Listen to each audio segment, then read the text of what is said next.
네, 안녕하세요. 국제통상법 1 강의하는 이상혁입니다.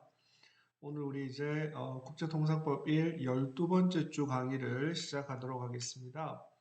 오늘 우리가 배울 주제가 공정무역, 페어 트레이드를 위한 무역규범 2라고 해서 보조금 및 상계 조치에 대한 내용을 배워보도록 하겠습니다. subsidy, 보조금이 주어지게 되면 공정한 경쟁, 공정한 무역이 무너지게 되죠. 따라서 그 공정성을 회복하기 위한 조치가 상계 조치, countervailing measure라고 합니다. 오늘 우리가 공정무역을 위한 무역규범 두 번째, 보조금 및 상계 조치에 대한 작업을 해보도록 하겠습니다.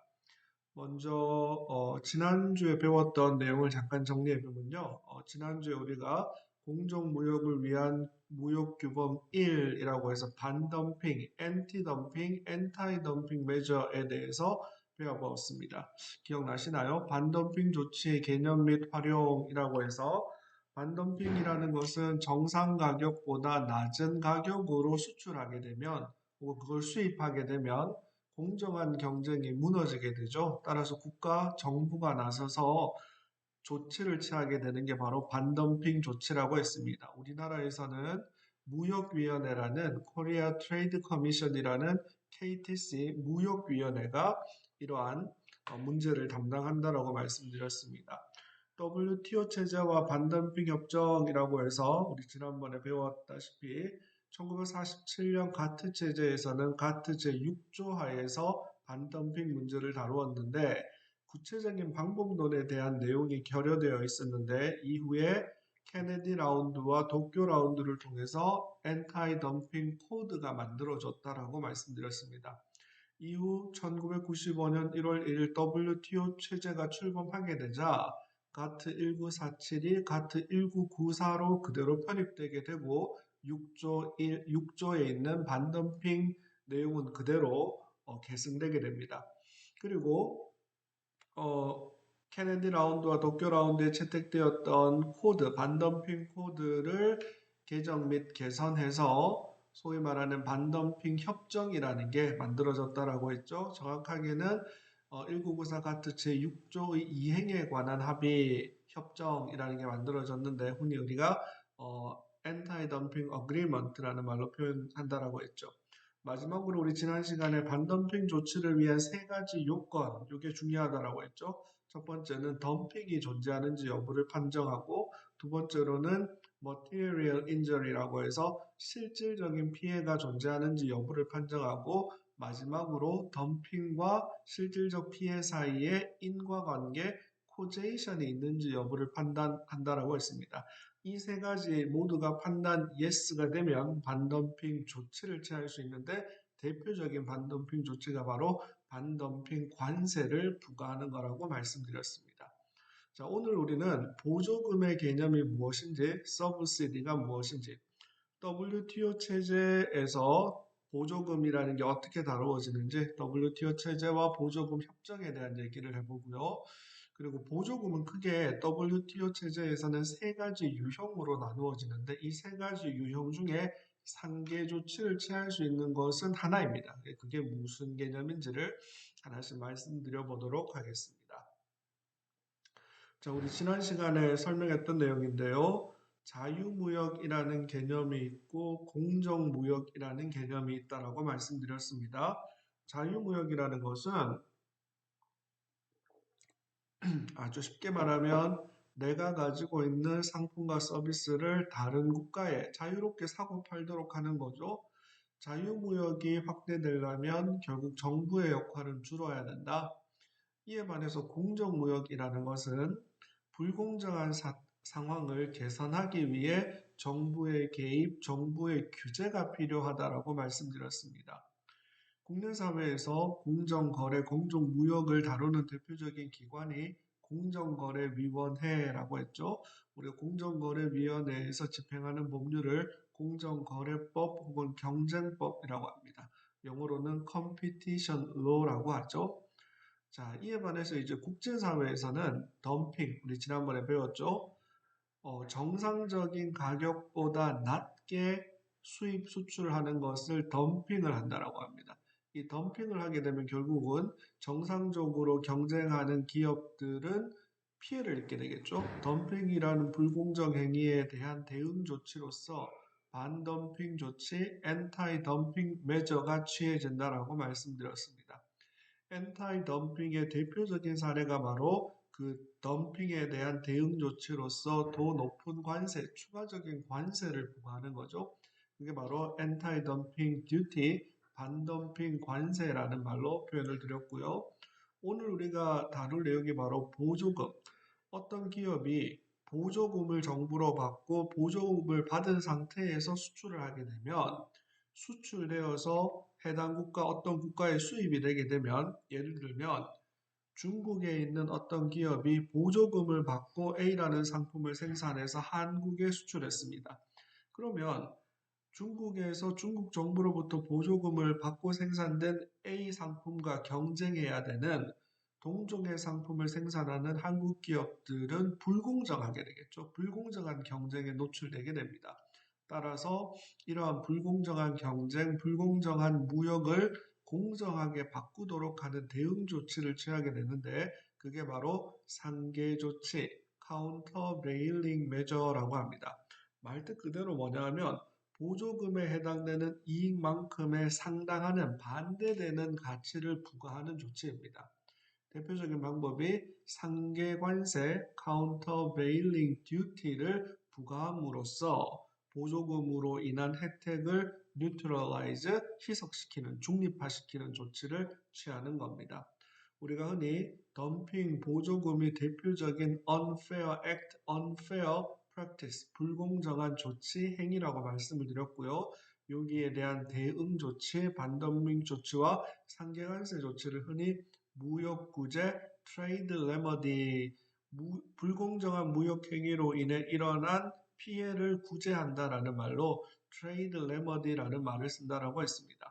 우리가 다음 주에는 덤핑과 보조금과 같은 불공정한 행위가 없었음에도 불구하고 무역구제 제도를 취하는 게 있다라고 했는데 그게 바로 세이프가드 조치라는 긴급 수입 제한 조치라고 했습니다. 흔히 반덤핑 상계 조치 그리고 세이프가드 조치 요 세 가지를 무역구제 조치 트레이드 레머디라고 표현하기도 한다라고 했고요. 대한민국 정부에서는 이 문제를 담당하는 기관이 바로 무역위원회 KTC라고 말씀드렸습니다. 국내법상으로는 불공정 무역행위 조사 및 산업피해 구제에 관한 법률 그리고 관세법에 의해서 해당 조치가 벌어지고 있습니다. 즉 이러한 국내법들은 결국 WTO 관련 규정을 국내 이행 법률로 입법한 거다라고 생각하시면 되겠습니다. 무역위원회에서는 이외에도 덤핑 보조금 이외에도 지식재산권 침해, 원산지 표시 위반, 허위 과장 표시, 수출입 질서 저해 등의 불공정 행위에 대한 조치를 함께 취하고 있다라고 말씀드렸습니다. 자, 그럼 이제 오늘 우리가 배울 보조금에 대한 개념 정의부터 한번 시작해 보겠습니다.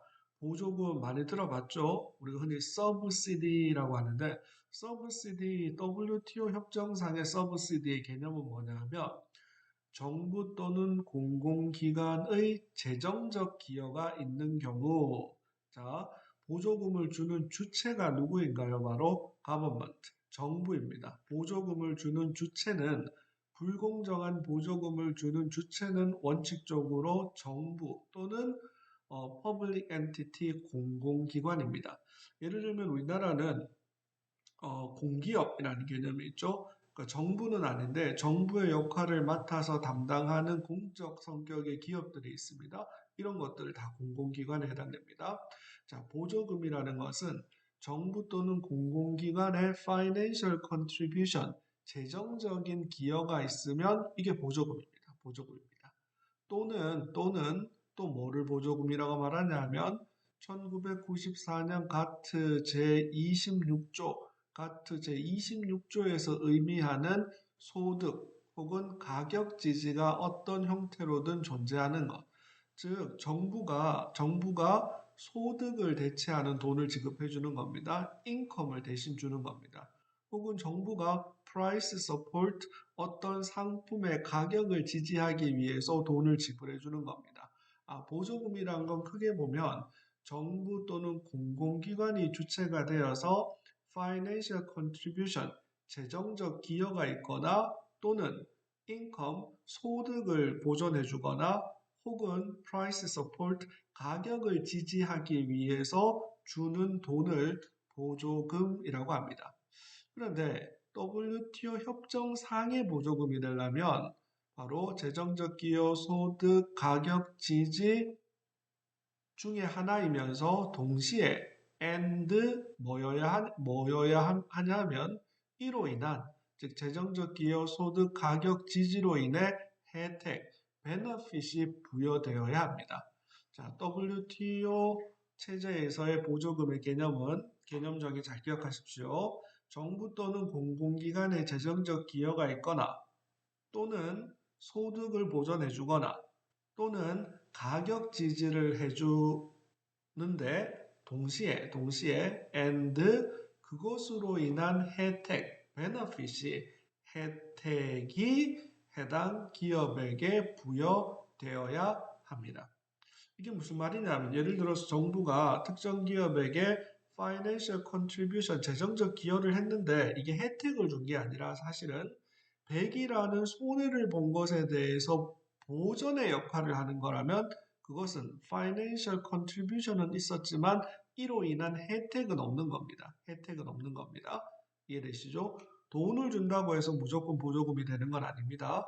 그 돈의 성격이 손실에 대한 보전 보상이면 혜택은 없는 거죠. 자, 정리합니다.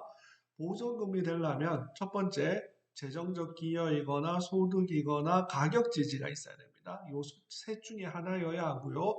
플러스 and 동시에 재정적 기여, 소득, 가격 지지 때문에 발생하는 혜택, benefit이 있어야 합니다. 이해되시죠? 이게 바로 WTO 체제에서 말하는 보조금입니다.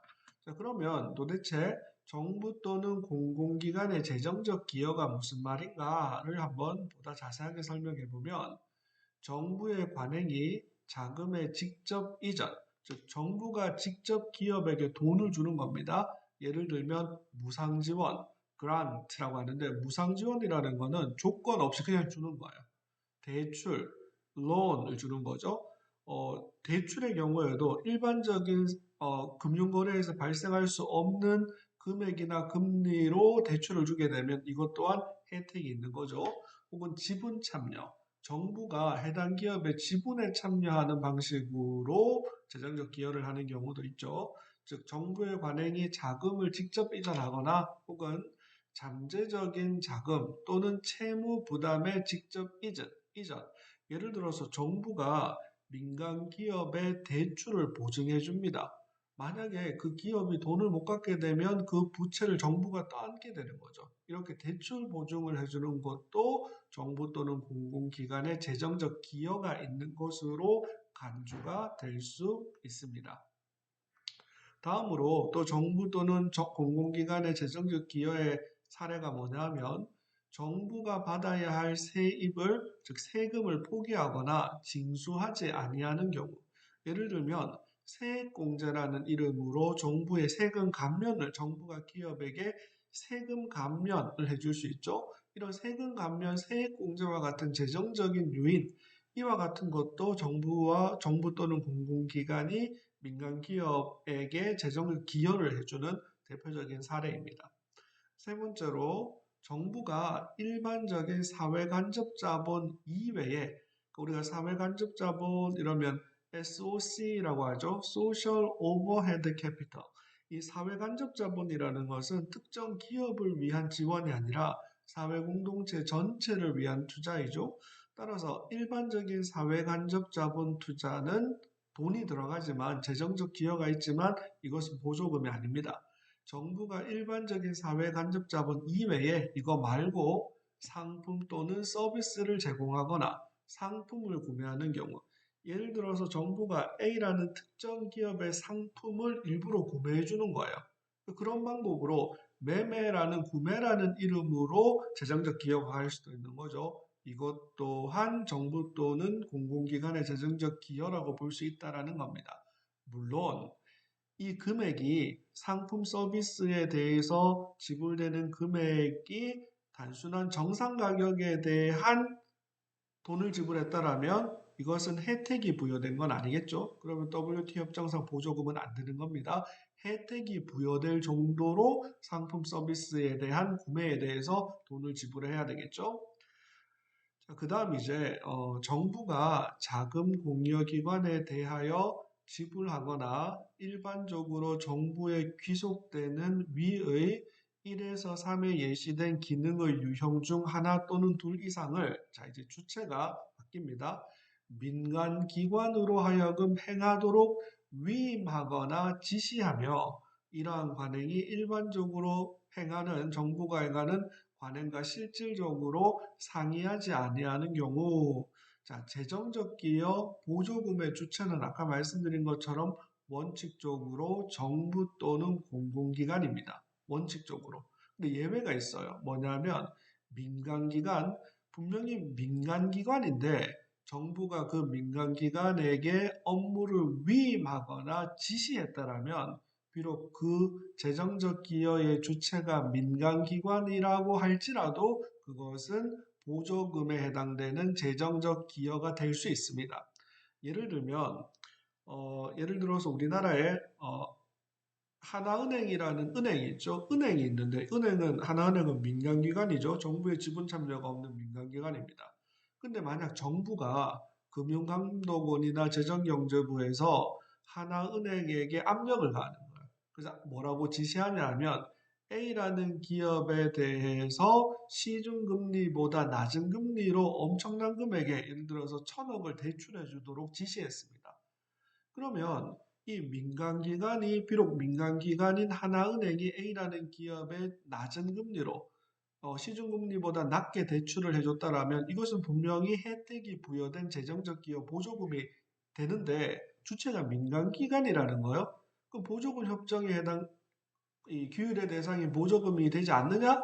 여기에 쟁점은 뭐냐면 정부가 민간기관에 대해서 위임이나 지시를 했다라는 사실이 밝혀지면 비록 그 재정적 기여의 주체가 민간기관 하나은행이라 할지라도 그것을 WTO 협정상 정부가 준 보조금으로 판단하겠다라는 겁니다. 정부가 위임하거나 지시해서 민간기관이 재정적 기여를 한 경우에도 정부 또는 공공기관이 제공한 재정적 기여와 동일하게 간주하겠다라는 겁니다.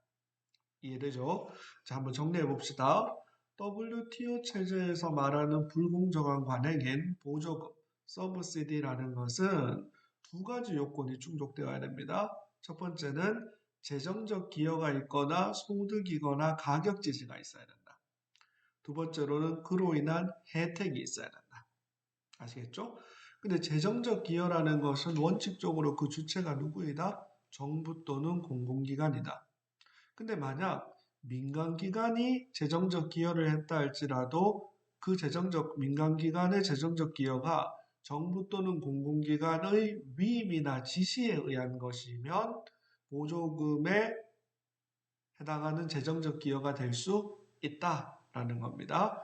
자, 기억하십시오. 재정적 기여, 소득, 그리고 가격 지지 플러스 혜택이라는 게 주어져야지만 보조금이 될 수 있습니다. 그리고 소득과 가격 지지에 대해서는 가트제 1994 가트제 16조 하에 규정되어져 있는 소득과 가격 지지의 개념이 활용되는 겁니다. 자, 그러면 이제 방금 말씀드린 복잡한 내용을 한마디로 요약을 해보면 보조금의 개념은 다음과 같습니다.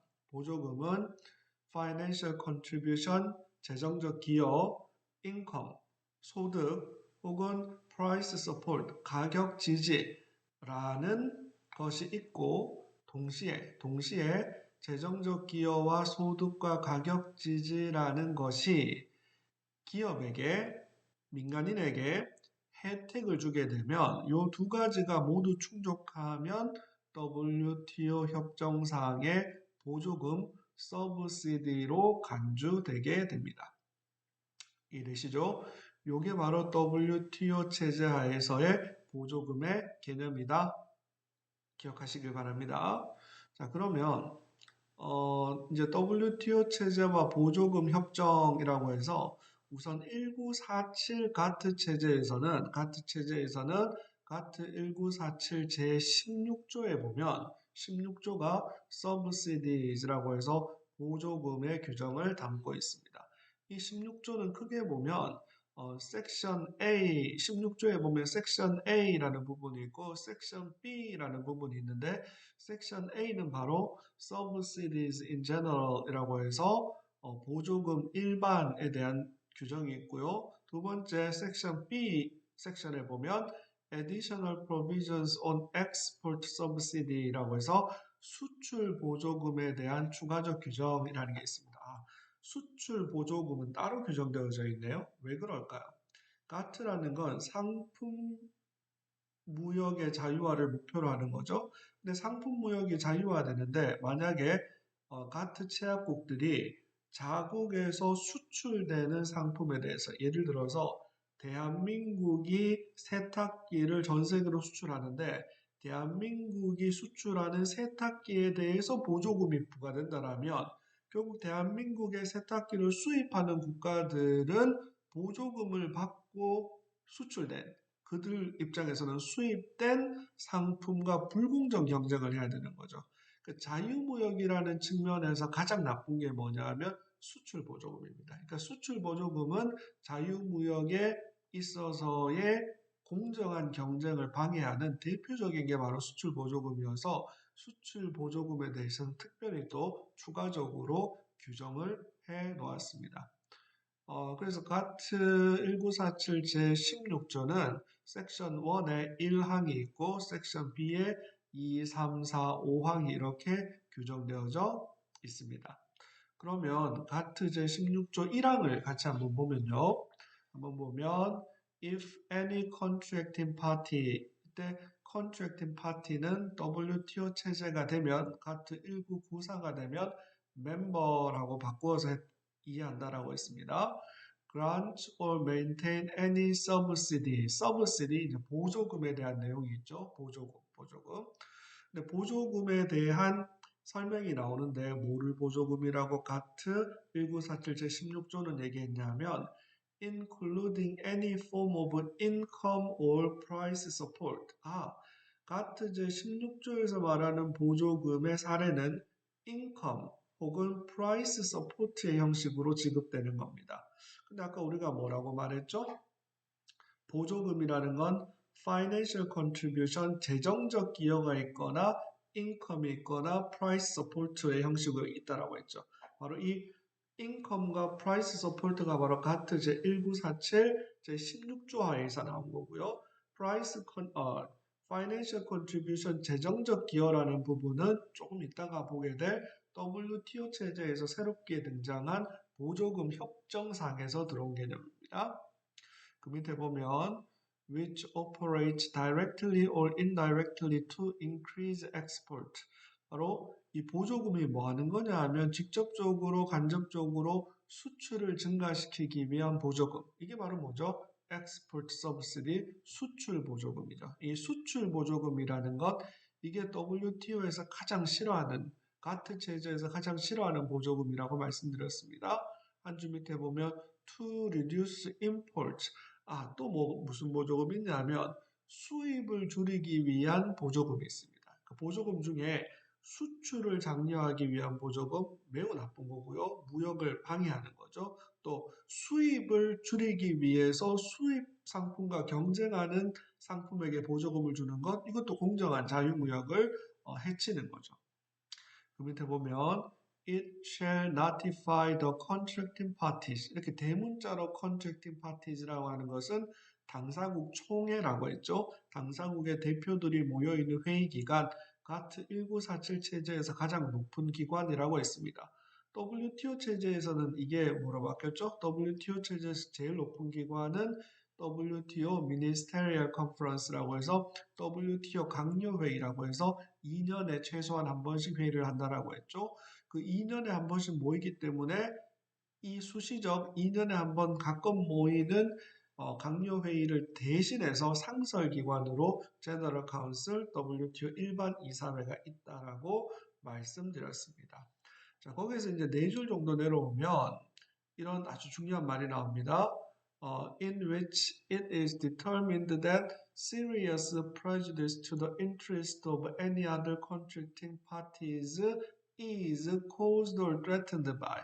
우리 지난번에 엔타이 덤핑, 반덤핑 조치 얘기할 때는 피해라고 해서 material injury라고 해서 실질적 피해라는 표현을 썼죠. 실질적 피해라는 게 요건으로 있었습니다. 그런데 오늘 우리가 배우는 서브시디 보조금 협정, 보조금에 대한 상계과체 조치에서는 serious prejudice, injury라는 말 대신에 prejudice라는 말을 썼고요. material이라는 말 대신에 seriously 말을 썼습니다. 이게 뭔지 조금 이따가 다시 다룰 거고요. 거기 밑에 보면 caused or threatened. 우리 지난번에도 anti-dumping에서는 실질적인 피해가 야기되고 있거나 혹은 실질적인 피해의 위협이 있다. cause와 threaten이 같이 쓰였죠. 바로 여기에서도 보조금 협정에서도 이 두 가지가 같이 쓰여져 있네요. 즉 보조금이 있고 그것 때문에 serious prejudice가 발생하거나 발생할 위협이 있으면 shall upon request discuss라고 해서 요청에 의해서 협의해야 된다, 논의해야 된다, 분쟁이 일어난 거다라는 얘기입니다. 이해되시죠? 자, 우리 한국어 번역본을 잠깐 보면요. 1947 가트 제16조의 제목이 보조금이고 거기에 보면 첫 번째 줄에 언더라인 된 걸 보시면 수출을 증가시키거나 한 줄 밑에 수입을 감소시키도록 그러니까 가트 체제에서 눈을 부릅뜨고 감시하려고 하는 보조금이 바로 수출 보조금 혹은 수입 대체 상품에 부과되는 보조금을 얘기하는 거죠. 재반 형태의 소득 또는 가격 지지를 포함한 보조금. 가트 1947에서 예정하고 있는 상상하고 있는 보조금의 유형은 소득을 대체해 주거나 혹은 가격을 지지해 주기 위해서 부여되는 보조금입니다. 다섯 번째 줄 밑에 보면 이익에 심각한 손상이 야기되거나 심각한 손상, 이 serious prejudice라는 말을 앞서 우리가 serious prejudice라는 여기 빨간색 표현했죠.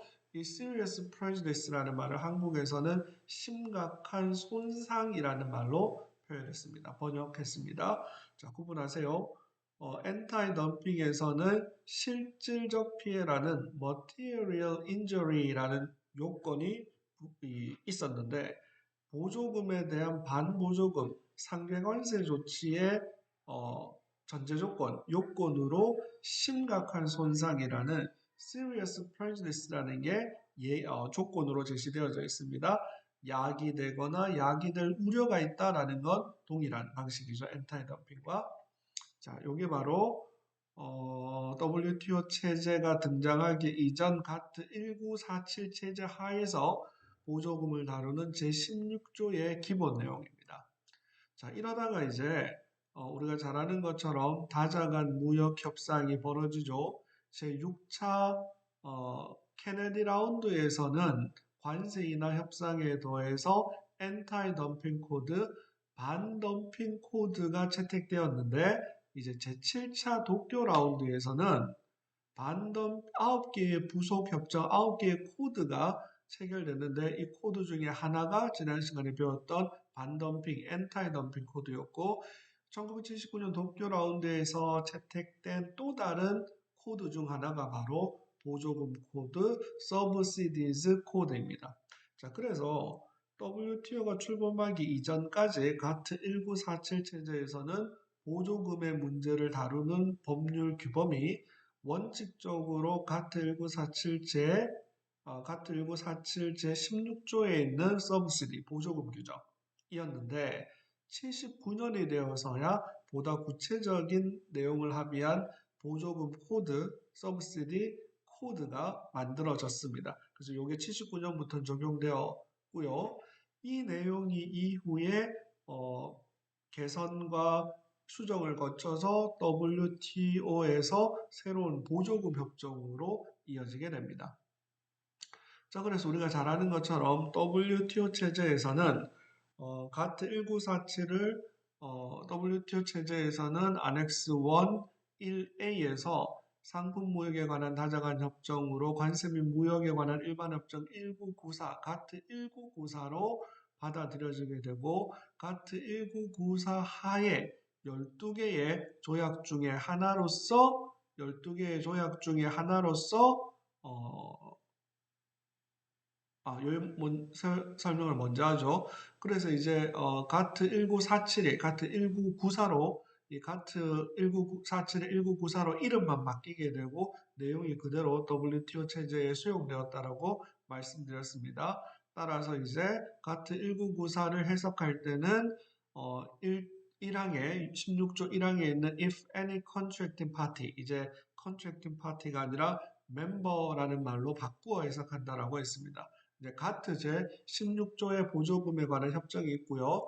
그리고 이 가트 1994 산하의 상품 무역과 관련된 12개의 조약이 있는데 그 중에 하나가 바로 Agreement on Subsidies and Countervailing Measures라고 해서 보조금 및 상계 조치에 관한 협정, 우리가 흔히 줄여서 SCM Agreement라고 합니다. SCM Agreement. 한국말로는 그냥 보조금 협정이라는 말로 표현합니다. 자, 이렇게 해서 이제 WTO 체제에서는 가트 1994 제16조 플러스 보조금 협정이 이 보조금 문제를 다루는 기본 법률 문서가 되게 됩니다. 자, 그럼 잠시만 쉬었다가 조금 이따가 수업을 다시 진행하겠습니다.